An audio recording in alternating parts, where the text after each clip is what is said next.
Hey everybody, it is Stephen Smith here at MTV Geek live coverage of the San Diego Comic-Con International. The year is 2012. To my immediate left are the folks from Tomb Raider. We have Karl and Camilla. Thank you guys so much for being here. The brand new video game. This is very, very exciting. One, there's been a lot of talk about it. I was just literally talking with a video game expert about Tomb Raider right before he came in. And as soon as I brought it up, it was literally, hey, you played Tomb Raider? You're with the game? He's like, dude, okay. And when you begin a sentence with dude, that implies excitement. So I want to. Who was it? I obviously paid Oh, he was the guy from Spike. Yeah, he wasn't paid well. Did he give me right the dude? So he did talk about how there was an evolution of Tomb Raider video games, and as with everything, there are ebbs and flows. He said that he's very excited about where this game has ended up and what's going on. So can you, in a nutshell, and/or Cliff's Notes, as they say, give us the storyline of this version of Tomb Raider, what's happening, and where you foresee it going? So this is a day one story. This is like the true origins. We're going back to the beginning to tell how Lara Croft became a Tomb Raider. So when she starts the game, she's not. She's just a 21-year-old young girl, a little bit naive but ambitious. And throughout this game, we're going to take you on that journey. Think Batman Begins. The first third of the movie teaches you about this guy before he becomes Batman. So you have a bit more relevance to the character and a bit more emotion attached to it. So for us, it's about reimagining the franchise and turning it into something special. Right on.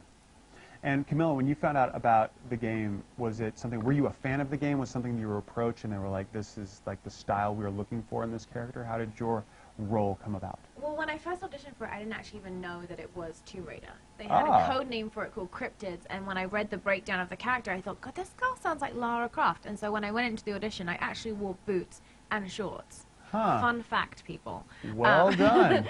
You know what? Same way I got this job. Is it really? I thought so. Sure. I thought so. So when they revealed to me that it was Tomb Raider, it was really exciting. I think I screamed about it, and then we sat down for a long time and discussed the story, where they wanted it to go, and kind of we started that conversation. What would you say in the discussion? How would you describe the overall mood as you discussed the game, like the vibe of it? I think it's darker than it's ever been before. Yeah, it's definitely. That's where I was leading you towards, To bring you on that journey, we have to start in a place where, you know, it's hard on Lara. You get to see some side of her that you've never seen before. And Camilla brings a performance like we've never had on any Lara Croft ever before, because you're not starting with this action-adventure hero. You're starting with somebody who's going to be broken down and just get stronger and stronger and stronger to become our badass Lara. Yeah. Now, so what systems is this going to be on? Xbox, PlayStation, and PC. Right on. Very cool. Gameplay itself, can you describe that? Yeah, the gameplay itself is in a way traditional Tomb Raider, but not so traditional. We call it like familiar. What's the biggest yet difference? Biggest difference is that exploration. Lara's an explorer. In the past, you'd come into these massive puzzle rooms and you'd go, okay, I'm going to go on this ledge here and jump across here. Now we've got this new dynamic traversal system where the player can come into a hub space and basically just free flow. Move around this area, jump from building to building, climb, do what you feel you should be able to do as an explorer. We're not an open world game, so we've built these huge hub systems to be able to allow us to do that. But that's a massive change for a Tomb Raider. You know, in the past, like I said, very binary movements. Now the players could explore. Now, when you, forgive my ignorance, when you design the game and you're going in and playing Lara, is it, should I say, motion capture, or is there things actually happening that you are doing aside from voicing and things like that? What's that process like? So the process we have Camilla doing is full performance capture. So the emotion we're trying to extract from every single scene, we can only get by having Camilla wearing full masks, her suit, and actually see herself performing on a screen beside it. So you can talk a bit more about it, because it's you in the suit. Isn't that crazy how that's evolved, like from a theatrical standpoint, you know? It is. I think, though, as an actress, it gives you a lot of freedom, because you're not really, the camera's right here in front of your face, connected to your helmet the whole time. So you're not really worried and thinking about where the camera is, and it allows you to be free in your performance. And as an actor, doing these ridiculously intense scenes, I think it really colors your performance to be able to just really be experiencing it yourself, interacting with other actors, instead of watching it and then stuck in an ADR booth and trying to voice it. So the cool thing is you're not just a voice actor, you are assuming the role. Yes. Yes. So again, it gives you more artistic license with the character, and you kind of, you're really experiencing it. You're really there. You really are being dragged around, kind of beaten up. I would go home with bruises all over my legs. How dare you? I was filming another show at the time, and they'd be like, "Where did you get those?" And I couldn't tell anyone. I'm like, "Oh, I just fell." And they're looking at me like, "What on earth did you fall down?" Isn't that crazy? Now, what is it like?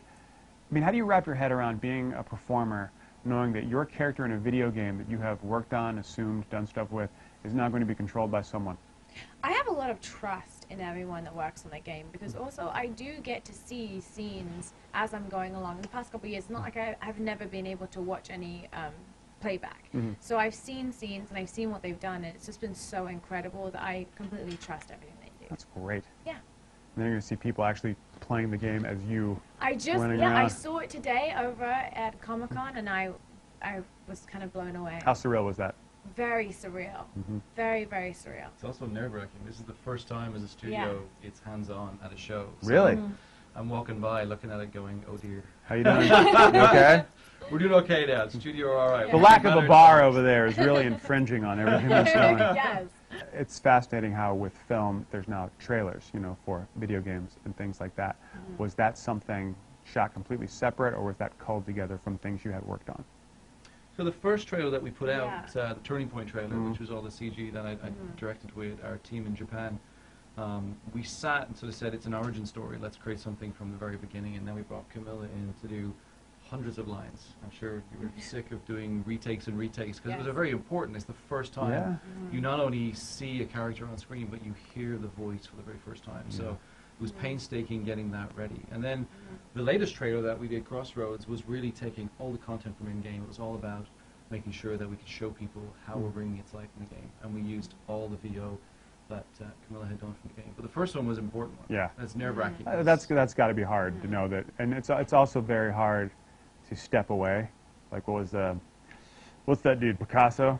He said art is never finished, it's abandoned. Oh, tell me. I spent 18 months doing that trailer, and it literally 5 years of college, Camilla. I know. 5. I can Graduated in 3. That's the pathetic part. Wow. Didn't leave. Congrats on the game. Thank you very Well much. done. 2.5 years of work. It's pretty heavy stuff. Probably breathing a big sigh of relief. Or are you one of those guys who goes right back into doing more stuff? We've already begun. Yeah. Yeah. I know you people well. Right on. Thank you very much.